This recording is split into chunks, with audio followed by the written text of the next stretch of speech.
All right. Good morning, good afternoon, good evening to everybody, and thank you for joining us today from wherever you are. You may or may not be in your office. You're probably somewhere at home. I'm on the set of Seinfeld. Keith is somewhere up in, I don't know, the Andes or something. I don't know where you're at, Keith, today. I think it's the Alps. But thank you, everybody, for joining. I just want to get started here. So just make sure, Keith, can you hear me, buddy? I can. Thank you. Okay, great. Awesome. So a quick bit of housekeeping before we get into this. We're going to talk about Cassandra and CockroachDB today, and kind of when and where to use each, and a little bit of some of the architectural differences. But before we get started, there is a QA panel, so please do ask questions along the way.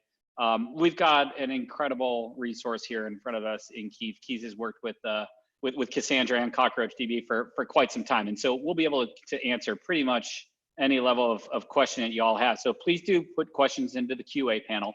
I'll be monitoring those along the way. I'll try to throw them in and pepper them in beyond the questions that I have for Keith to dive into the subject a little more.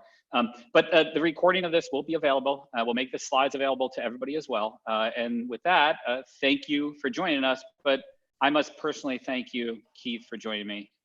Good morning, Keith. Do you want to, or good afternoon. You want to do a quick intro yourself and what your role is? Yeah, my name is Keith McClellan. I am on the solutions engineering team here at Cockroach Labs.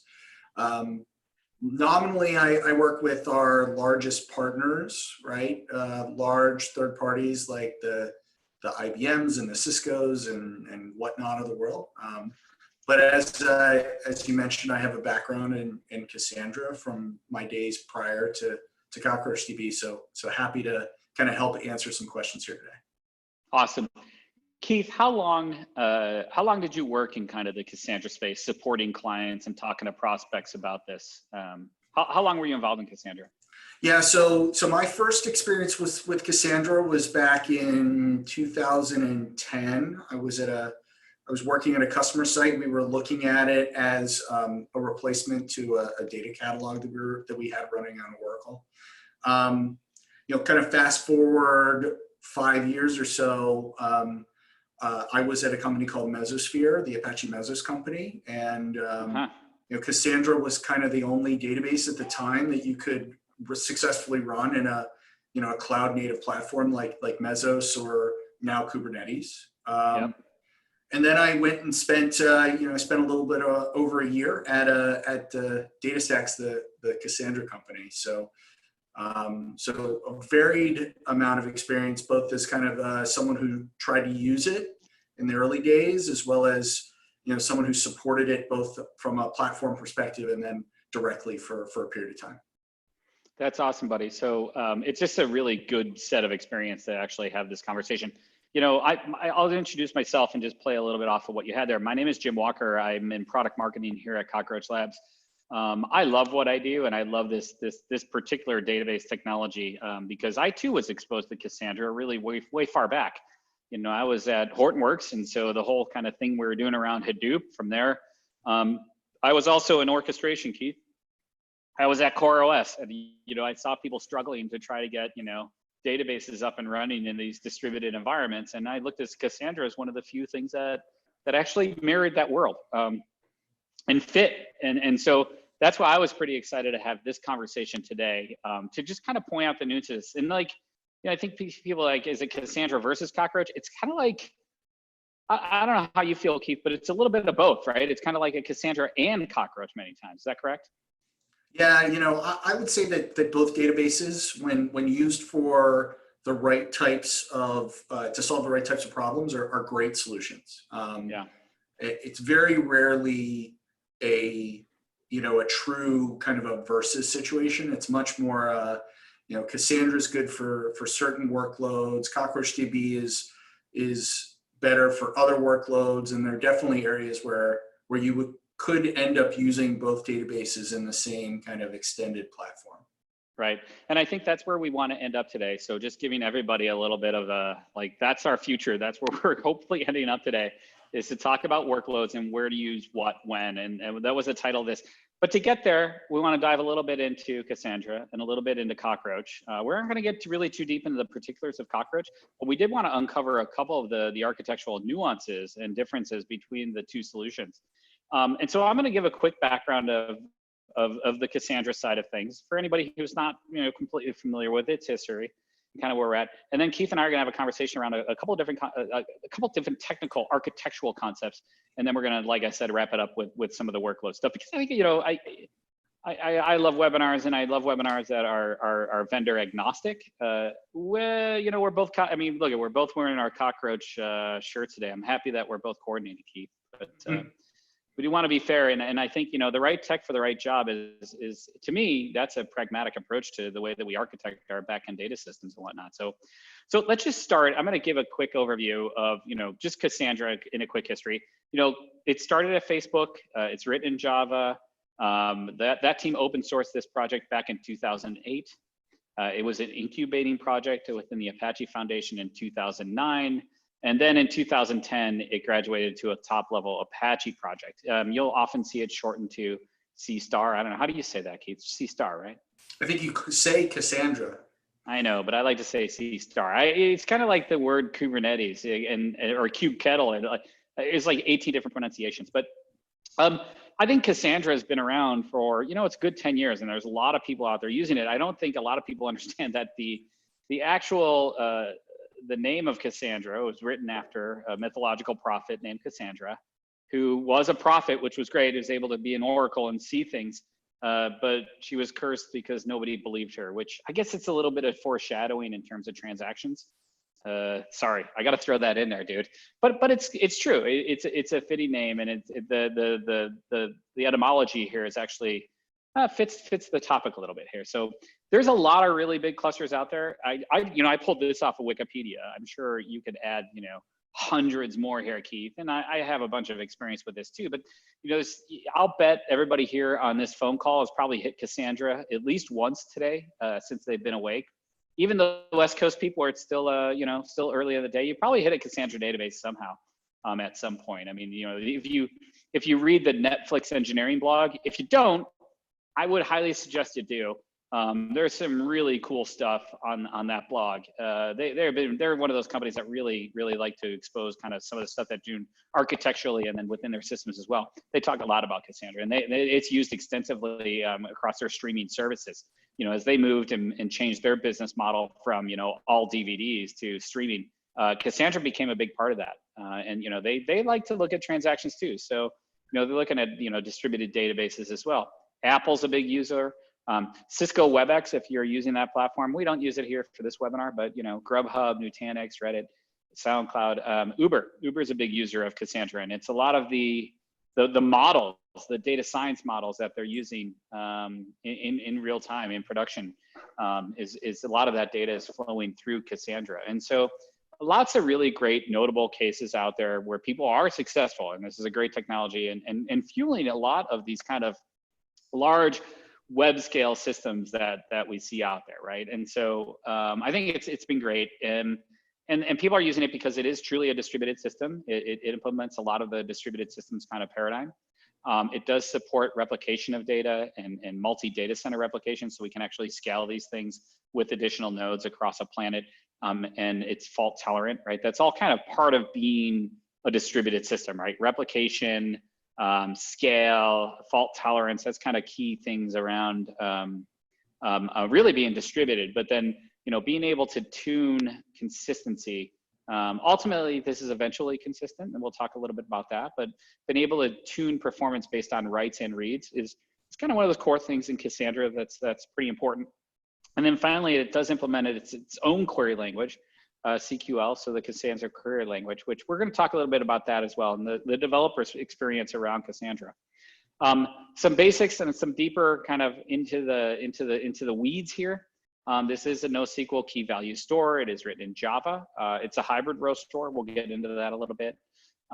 They do replication, consistency. We talked about this. And they do, if you're familiar with databases and the whole kind of how we actually distribute databases or how we actually scale, sharding data is a key thing. Now, how they do it is very different than the way that CockroachDB does this. They're using a hash of a primary key. We'll talk a little bit about that, but they have something called vnodes. So they're using kind of shards of tables, right? And they can actually do this to distribute that data and write it in triplicate across the cluster. That's how they gain a lot of the value. We implement a very similar approach with some differences in the way that we think about keys, the way we distribute data. But this is a query-first architecture, which I do want to spend a second on. And this is kind of a key piece of what we're going to talk about. But you kind of have to lay the data out in the system, how you want to be able to retrieve it, right? You got to think about kind of like how you're going to use that data when you're actually defining the database, and being dynamic and being, making changes to it online over time is not something that is really thought of. I mean, this is more of a system of access, and a system of access doesn't change a whole lot, and so it's kind of one of those key things that we're going to talk about. But there's things about being a query first architecture that are very valuable for this. It can be tuned to get really, really fast reads, but you kind of got to loosen up your writes, right? We can give data a location so it's predictable. And so people can subscribe to particular nodes or particular sets of data so they can actually access that data very, very quickly. Reads in Cassandra go directly to a node that hosts that data. So there's no kind of load balancing or indexing for those reads that actually have to happen. And so it's really good on that side. And we'll just, you know what, I'm not going to talk about the technicals. I'm going to let Keith get into these things, right? Because that's your world, buddy. And I want to ask you these questions. So just as a counter, right, we did a little bit on Cassandra. CockroachDB is 5 years old. Major customers include, you go to our website, Bose, Comcast, large enterprises are using CockroachDB. I hope some of our users around here. We count over, I think, 1,600 clusters in the wild in terms of, the smaller clusters that are running in production. And it was named after the illustrious cockroach. Like it or not, some people love our name, some people hate our name. People remember it at least, and the cockroach is going to survive things as well, right? And so this whole resilient nature of our database is really, really important. We are a distributed relational SQL database. So the difference here is we're a relational database and very squarely centered and focused on relational workloads, OLTP, these system of record type workloads. We too support replication and multi-data center replication. We're going to easily scale by simply adding nodes to a cluster, spin up a node. As long as you have a TLS connection to a cluster, you can take part in that. Every node in Cockroach actually is a consistent gateway to the entirety of the data. You don't need to find the node where the data lives. Actually, all the nodes in Cockroach can find the data. It just looks like one physical database. While it's maybe all over the place in multi-cloud, I could spin up a node here and I have access to an entire database.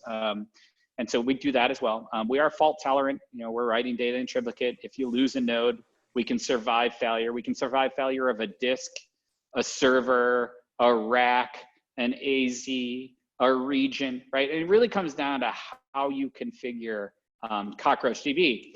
And you could change these things online. You can change the way that data is actually being stored in the cluster online in real time, in production, right? And so that's a little bit different, and some other people do it. But all the while, we focused on serializable consistency, so the isolation levels of which we actually implement.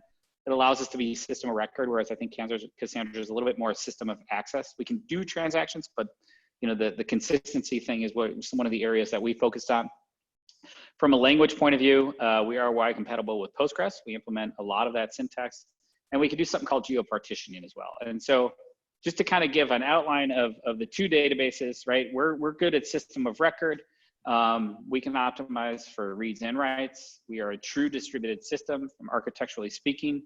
This is truly a shared nothing. This isn't like Aurora where you're sharing distributed storage and you have like different reads and then like one single write node. Like we actually believe in this shared nothing where each instance of CockroachDB is its own atomic unit. It can participate. It's kind of one of these core concepts of distributed systems. And this allows us to scale very easily. We also implement something called range partitioning, which we'll talk about in the next slide as we talk about hash partitioning versus range partitioning. And it's an architectural difference, but actually pretty important to understand the way that we actually order data and the way that we actually store data at the storage layer of our database is actually, we use KV ultimately underneath, but we translate KV all the way up to a relational, the same SQL that you would expect. And so there's some really cool things that we've done there to actually allow us to do that. But what we could tune this thing to get, fast access to data and, correct transactions, depending on what you want to actually accomplish. So, just a quick overview of the two, a little history, a little bit of the quick little stuff on the architecture, but let's get into this a little bit more. So Keith, how was my overview? Was all right? I'm sure there's a whole lot of stuff we missed, right? But let's get into it, right? Yeah, absolutely. So let's start with replication. And so replication in a distributed database really comes down to, how we're actually storing that data, right? Like replication is all about, I write data in triplicates so I can survive failures, so I can write it in the right places so people can use it and whatnot, right? What are the kind of key differences between Cassandra and CockroachDB in the way that we actually do this replication? I think, let me just start with the lowest unit, which is basically these shards or ranges or vnodes, whatever you want to call them, right? Yeah, so there's kind of two real fundamental differences. One is how we shard the data. So we do something where you have a range of keys that we build into we call it a range, right? So it's a sorted list of the keys, and then we index what keys. Sorry, I've lost my train of thought.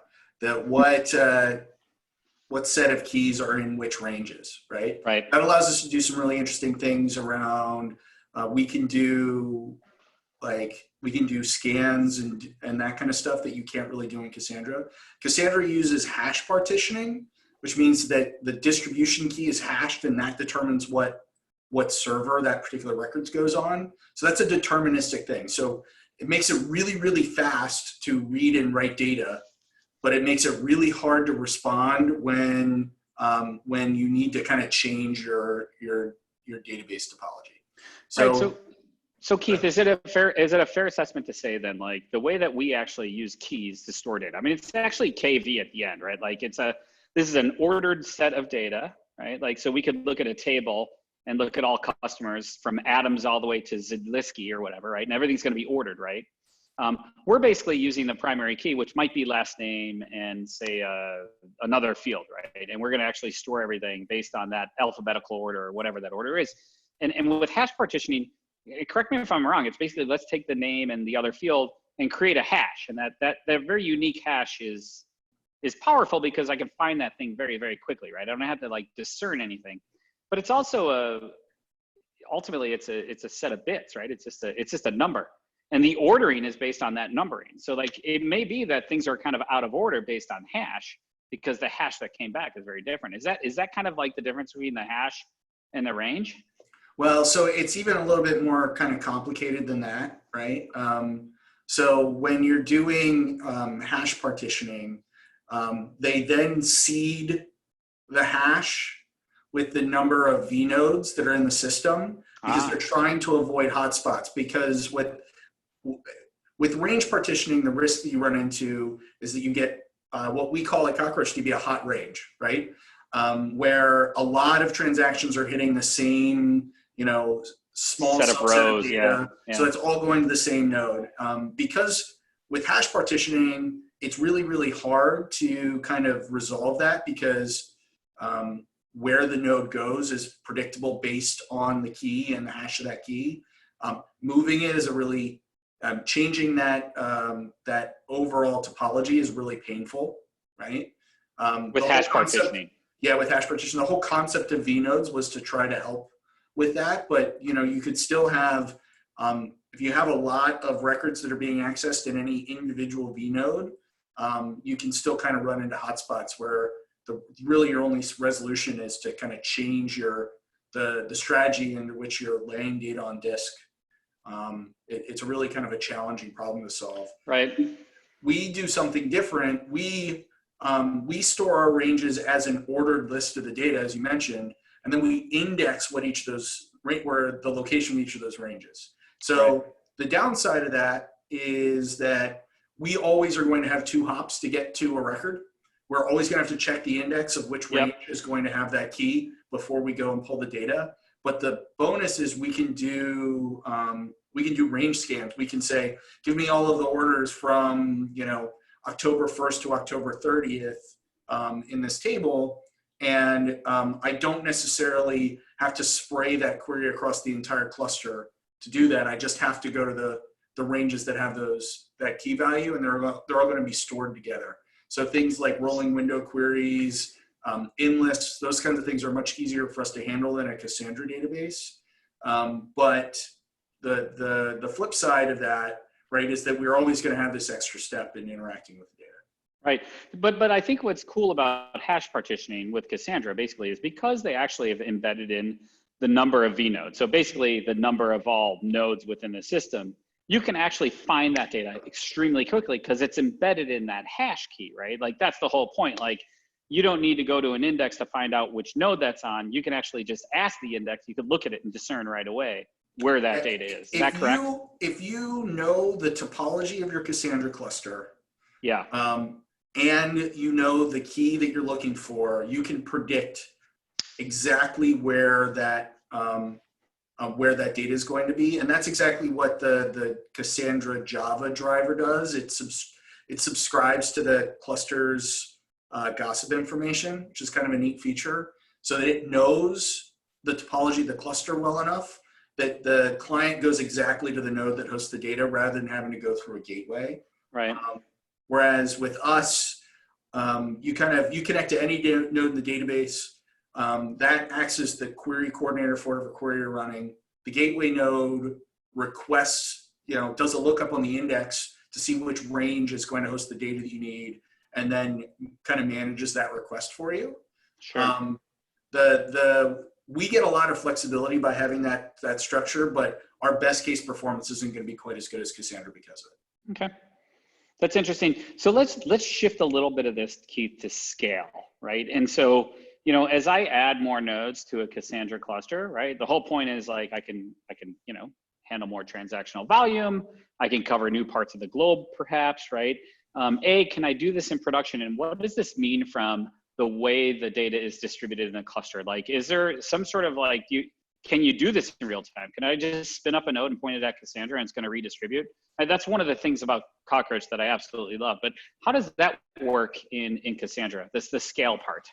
Yeah, so scaling out is a little bit more of a manual process in Cassandra, and some Cassandra distributions have some tooling around this. I won't speak to specific vendors' implementations, but in Apache Cassandra, if you want to scale out the database, what ends up happening is you're adding nodes, and then vnodes are getting reallocated. So each physical node will have some number of vnodes that was for that node that was kind of pre-configured prior to when the database was initialized, and then you kind of have to pseudo reinitialize the environment. You're not like completely wiping the database and reapplying it, but the database will create a new kind of predictive. It will predict what the new vnode topology should be based on the new number of nodes, and then it'll move the vnodes to the new locations. It's depending on the type of work that you're doing, it can be a kind of it can be a problem, right? Just because of the way that Cassandra has to do it is a much more manual process, because it's part of the downsides of having this really awesome, super fast way of accessing individual records. The downside is when you need to change potentially where that record's going to live because of a scaling mechanism, there's more work to doing that than there would be in a database like CockroachDB. Okay, cool.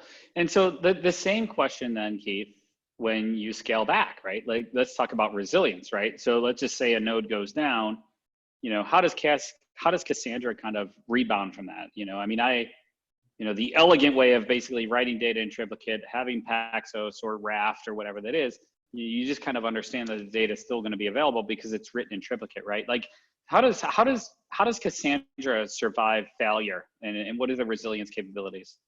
So with Cassandra, you have the option of determining how consistent any given read or write needs to be for your application.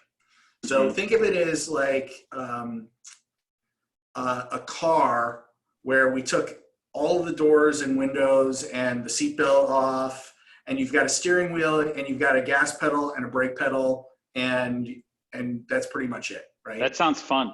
I mean, basically it's a dune buggy, right? It's super fast, and you can do a lot of great stuff with it, but there's not a lot of guide rails there. Right. So if you lose a node, it depends on the consistency requirements you had for any given query, right? Are you doing a write one to one node, a write to a quorum of the nodes, a write to all the nodes? Are you doing your reads with the same type of thing? Are you using something in Cassandra? The only place that Paxos is really used is when you do a lightweight transaction, which is where you think you might have to kind of do multiple, have multiple steps against a single key. So there's no concept of like a multi-record transaction in Cassandra, but right. You can have single record transactions where you've got maybe, you're calculating some sort of a slowly changing dimension or something. All of those have different kind of performance characteristics, and or can cause the database to not respond in any given in any given fashion. By default, if you just kind of let Cassandra decide for you, it's going to decide the least consistent response, which is basically the first node that responds to your query. Is the data you're going to get back, whether or not that node had the latest data or not. Which comes back to, I mean, I think we're going to talk about transactions next, Keith, and I think that's a really key piece there. And like understanding like what you're going to get from that database is actually a pretty critical thing, depending on workload, right? Like sometimes it's like, I just want to ask for data. I'm going to be pretty sure I got that data back because I don't do a lot of updates or I don't have a lot of writes, right? Like, and I think that's where the power of Cassandra is great, right? But before we move on to that, like the final thing I want to talk about is repair, right? Because I know there's like, vendors have created solutions to help people kind of repair a database and repair a Cassandra instance, right? Based on issues that can actually happen. Just with vanilla open source Cassandra, what are some of the things that can go wrong in production when things do go awry?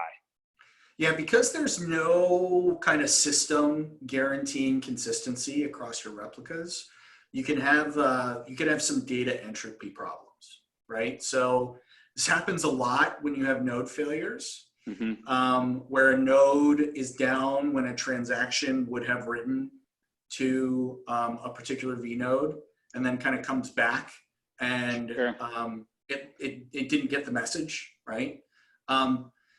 So this is one of those spots where there's a bunch of repair processes that an operator has to kind of manually execute. There's another thing, and this is true in basically all key value stores, right? There's a thing called tombstones, which time out over a period of time.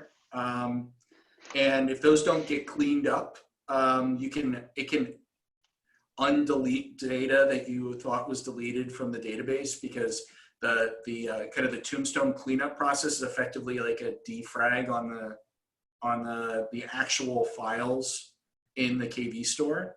And because you don't have kind of a parent process kind of managing that, with the exception of when you're using lightweight transactions which uses Paxos to act as the parent process to make sure that those things happen. And that's a very expensive process in Cassandra. But with the exception of that, you can kind of get yourself into these spots where you'll have data drift over nodes that will have to be cleaned up. As you mentioned, there's several vendors that have services that kind of run in the background and will try to do this, perpetually. But running those services has a performance impact, right? You're effectively kind of always like rewriting your data to disk in that scenario, because you end up having to kind of read this thing called an SS table. And they're going to read all the SS tables for a particular vnode.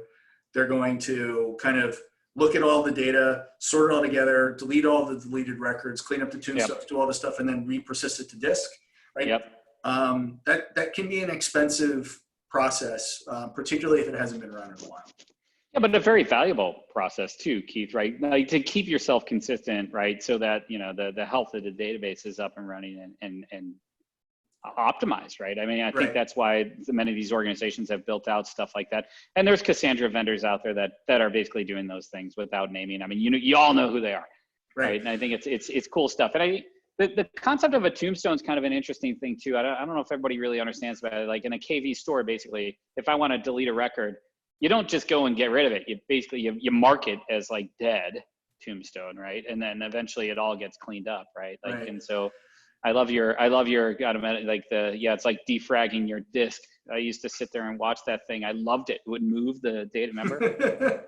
So, you know, the difference with like something like CockroachDB, because we use RAFT as kind of the guiding process for all of our writes.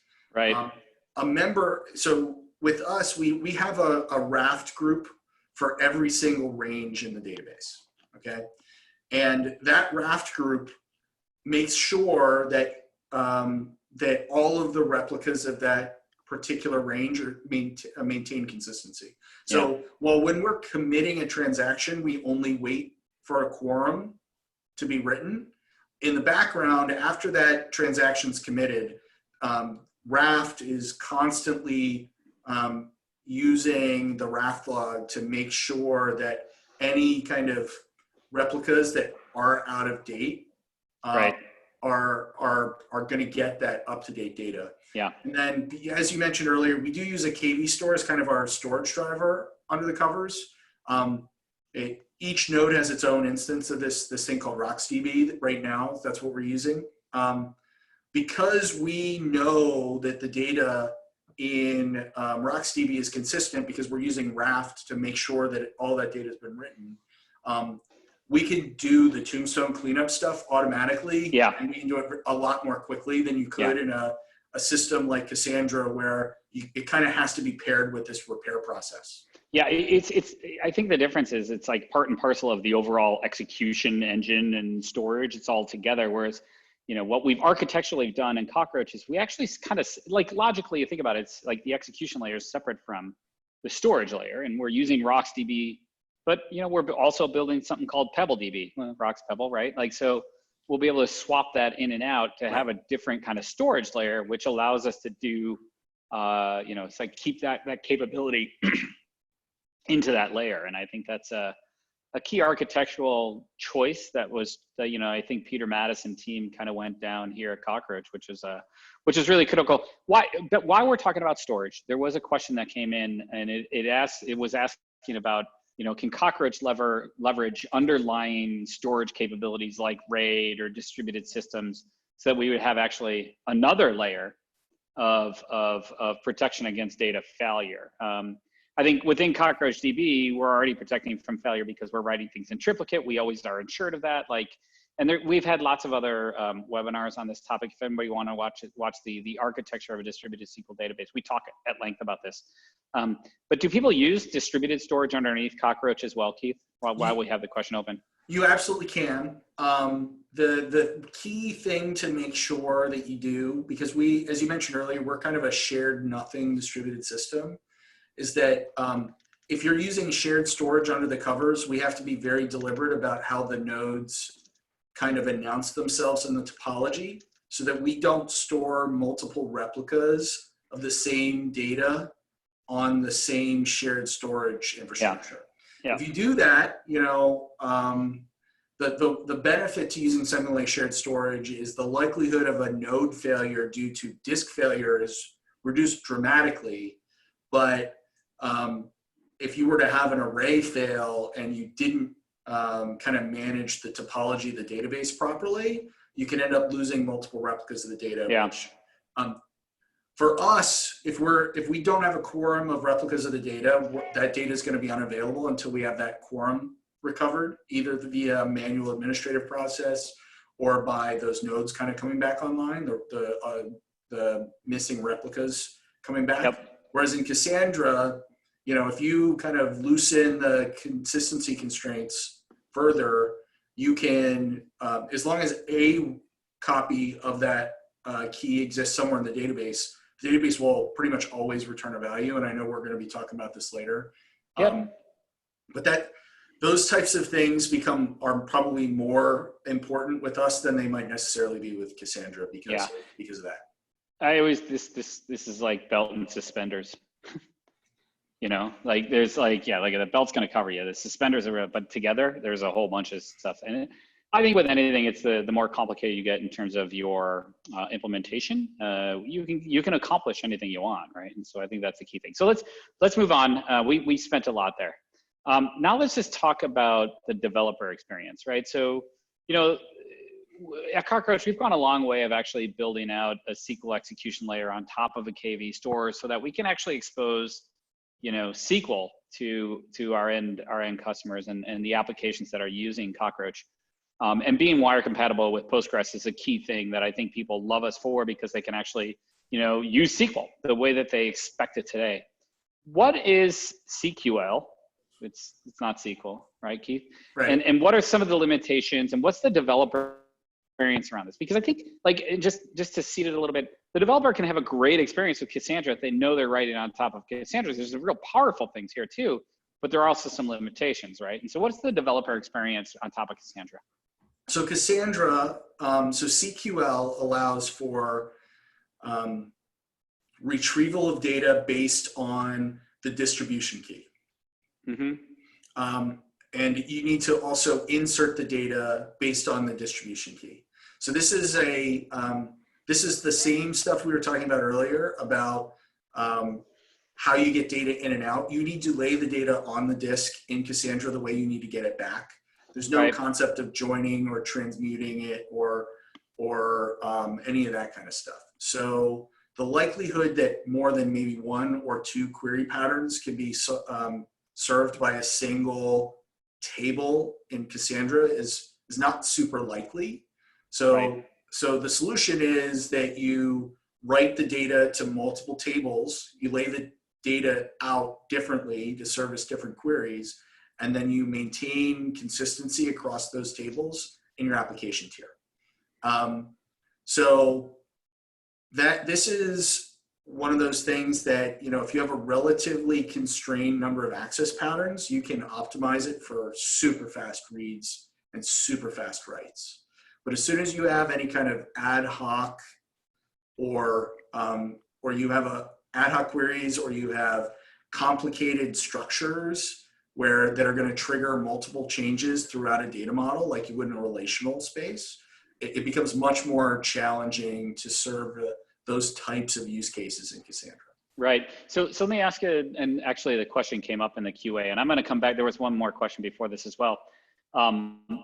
So, I mean, could we do materialized views on top of this? Like, I guess so you could put something else on top of it. I love our friends over at Materialize, or if anybody hasn't heard those guys, they're building some really cool stuff, you know, in real time and stuff. But like, think about that in terms of like, how would I actually pull data from multiple different tables? You would actually have to know that in the database itself before you actually wanted to use that capability in the application. Is that correct, Keith, or am I like off? Yeah, I mean, from like effectively each table you're building in Cassandra is its own materialized view, right? Exactly, so, yeah. And because there's no kind of parent controller, if you will, that manages consistency across different tables, you have to do that in your application layer. Okay. And this is part of the reason why attached indexes are considered to be an anti-pattern in Cassandra.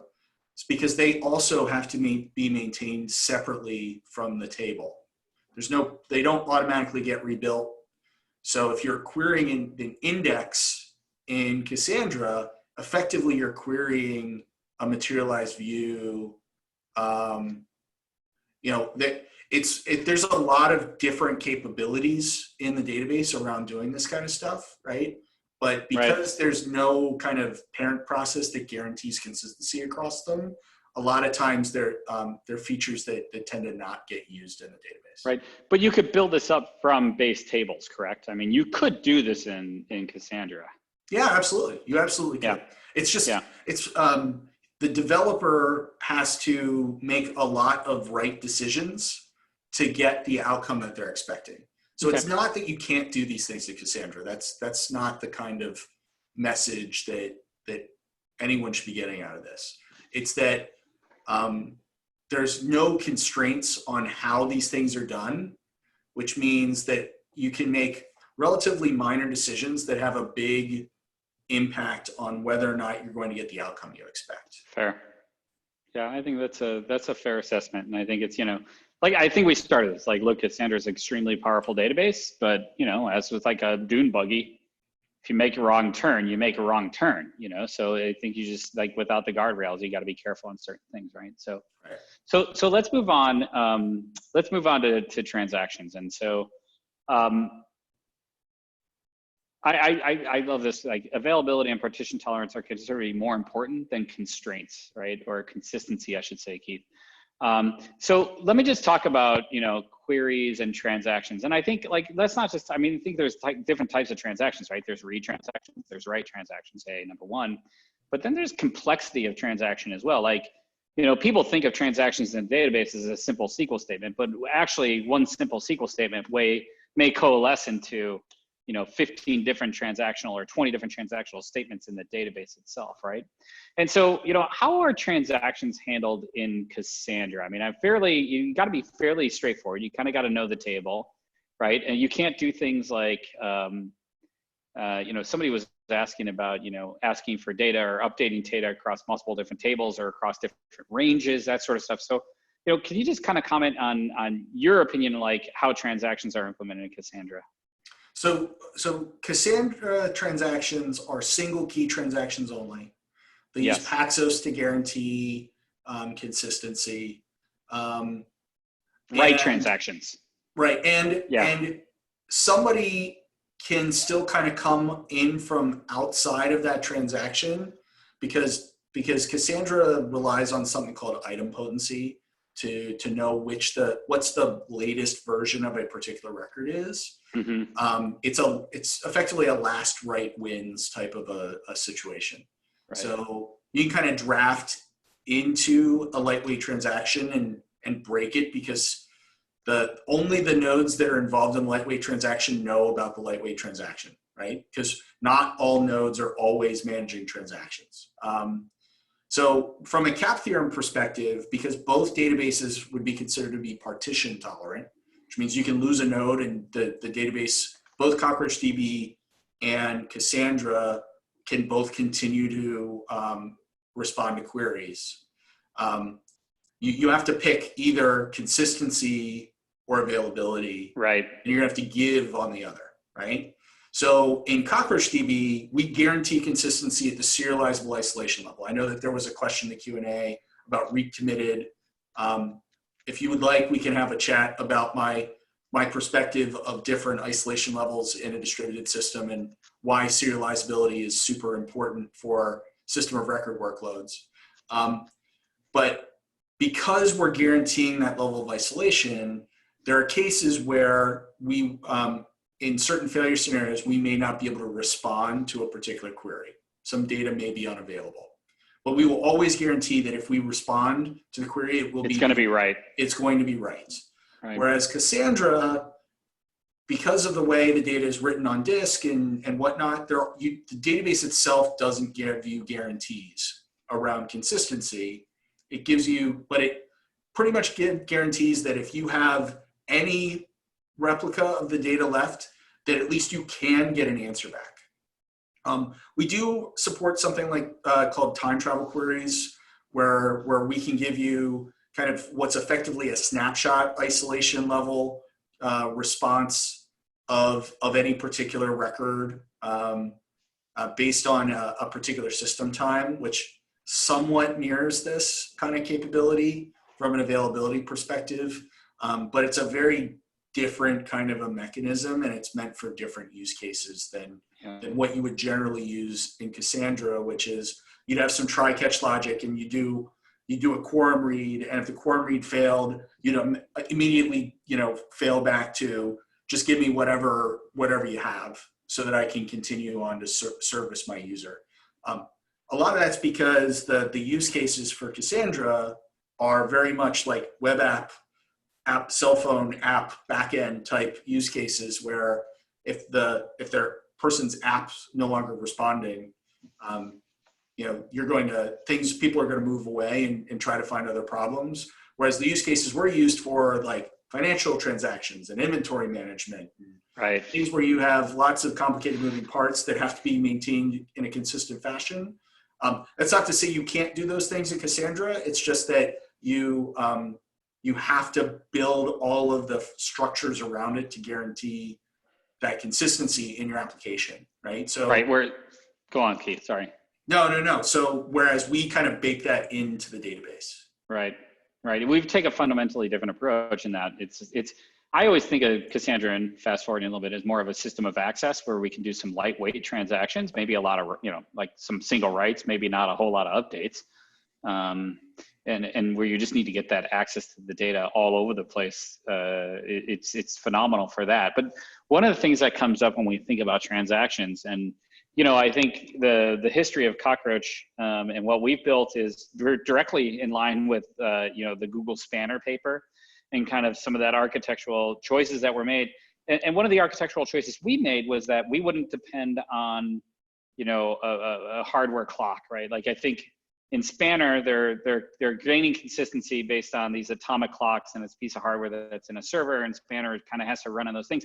Whereas we use NTP, Network Time Protocol. It's been around since what, 87, 80, I don't know, it's as old as hills, with a little bit of a logical drift, right? It's an algorithm, right? Built around that. And that's how we're able to get like our clocks to be synchronized across nodes.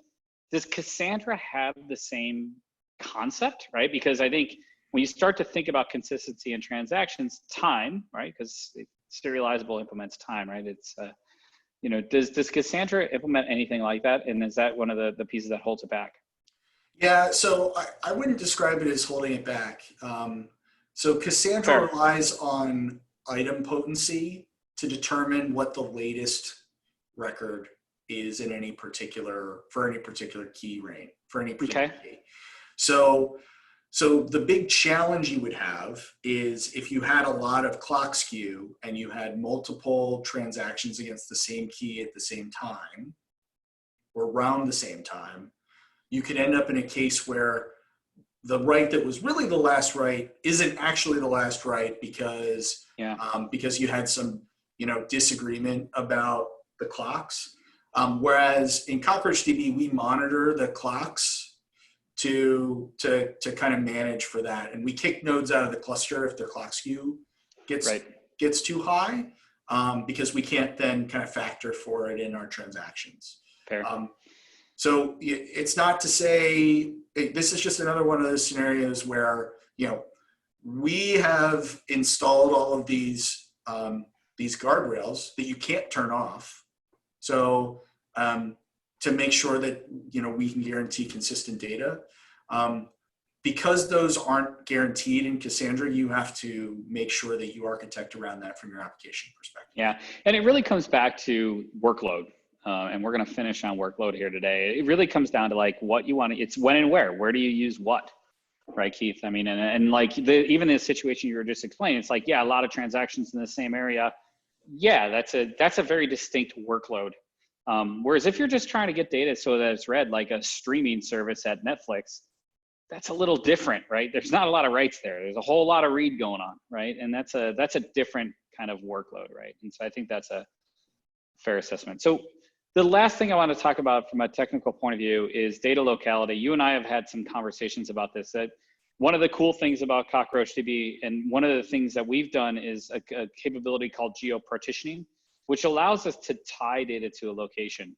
I think initially, the team did this because of performance, right? Like you want data closest to users, or you want the leaseholder closer to the users so that the reads happen very quickly, or you want, just basically you want tie data to location because of, say, ultimately sometimes for compliance, I want all German records to live on German servers, or that sort of thing. And so we can do something called geo-partitioning, where you take a table and we can actually assign data to particular nodes within the database. Now, you and I had an interesting conversation about this.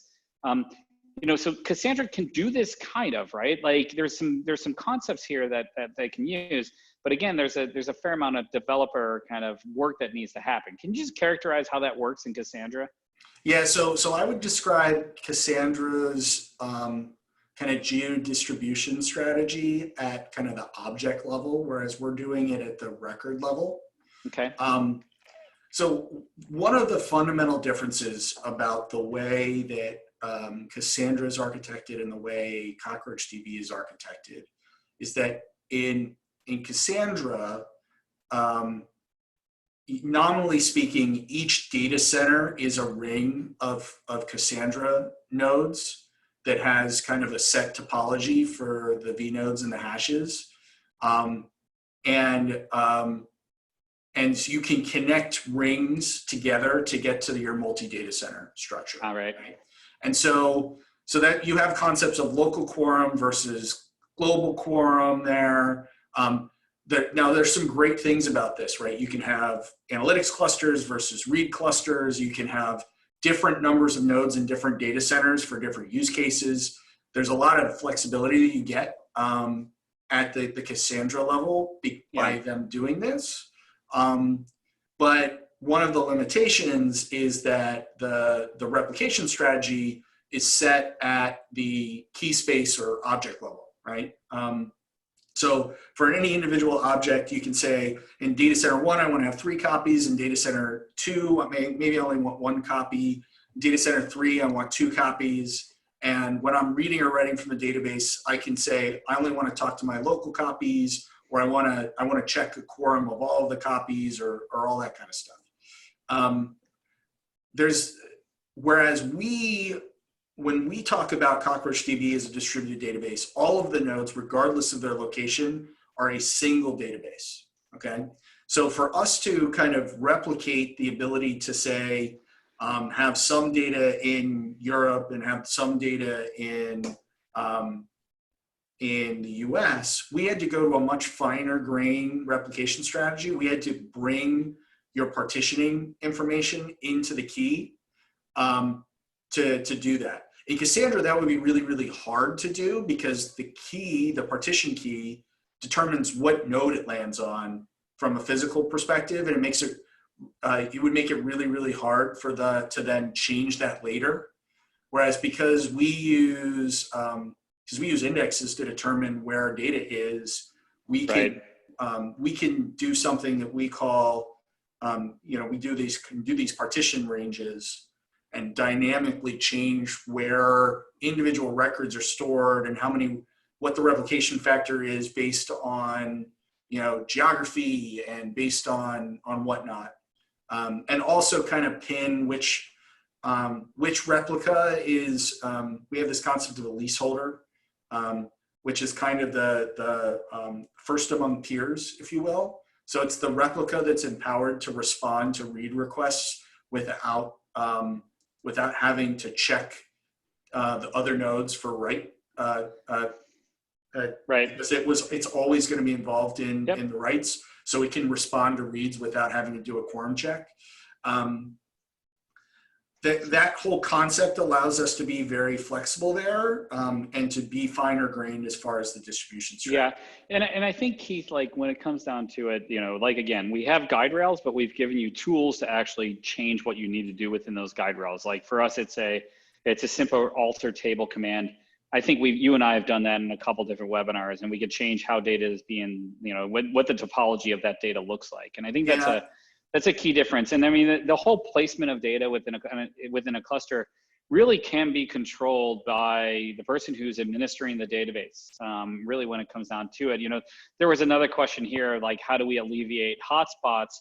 Well, we can do really interesting things with ranges of data. Think of it as like small shards, like, this set of records between, Miller and Nunez were being accessed a whole lot. Like, can we take those ranges and put them on servers that have less traffic than others, or less CPU intense, processes going on? We can do that. And the database is actually using heuristics to do that. The same way it's doing that, to segment kind of hot data into areas or into servers that could actually serve it up quicker. The same sort of technology is actually being used to distribute data into partitions that are, tied to, data tied to a particular server. And so I think it's all part of what we do. And it's like, it's really powerful. And we give you the tools to change these things. You kind of got to know what all these things are, right? I mean, I think that's the trick, right? Yeah. And, You know, it's important to understand that because all of the nodes in a CockroachDB environment are treated as one global database cluster, we're going to guarantee consistency across all of them, which does still have that availability impact, right? So, so there are a lot. So the rules that we put in place that you can say kind of do the geo distribution and say, you know, for regulatory reasons, all of my data is going to stay in Europe or in the US or whatnot, changes kind of both the consistency calculations and the availability calculations, right? Like, and that's it. And those are things we have to keep in mind when you're doing CockroachDB. Yeah, I mean, it's basically, it's what do you want to survive and how fast do you want people to have data? Those are the two questions people have to ask when you're talking about CockroachDB. You're always going to have serializable transactions, right? And so just as I gotta jump, it's the top of the hour, Keith. Thank you for everything. I'm just gonna summarize really quickly and just talk about workloads. Summary, like I said, I'll send these slides out to everybody. I hope people actually saw this before, you know, the slide, but really Cockroach was built to be always on, consistent, even if it means for retries of conflicting transactions, right? We're gonna implement serializable isolation, whereas Cassandra is really built to be always available, but it means it might not return the right data all the time, eventually consistent. We are always going to be there.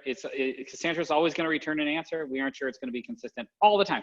I say a lot of the time it is, right? And so it really comes down to that workload and what you're going to try to do. And for us, it's this cloud native system of record, whereas Cassandra is kind of this cloud native system of access. When I think about workloads, you know, Keith has referred to this, you know, where we see customers using CockroachDB as financial ledger, order processing, you know, these legacy SQL databases that have been running these backend systems that have to be correct all the time, moving that stuff to the cloud. Whereas kind of the Cassandra stuff, social media streams, what it was built for, right? Like it was built at Facebook for these large streams, right? You know, running traffic on Black Friday, where it's a bunch of writes, it's less about updating, right? IoT use cases. It is where like Cassandra is like these more discrete, kind of well understood, repeatable queries where, you know, we are giving you more of a database that's a little bit more dynamic in your transactions, and it's going to be more complex in your transactions to what you're trying to do, allowing you to do things like geo-distributed. So we are 1 minute over, but I want to, again, I thank you, Keith, for doing this today. It was really, really valuable. I hope everybody here gained value from this. There were a couple questions we didn't get to. We will definitely answer those things. There's a survey as soon as I stop this webinar that we would love for people to actually take, if you could, and give us a rating. We think about these things and how we're trying to get better all the time. So with that, Keith, thank you again. Thanks, Jim. You're the best. Appreciate it. And thank you everybody for taking your time out of today and being part of this webinar. Have a great day.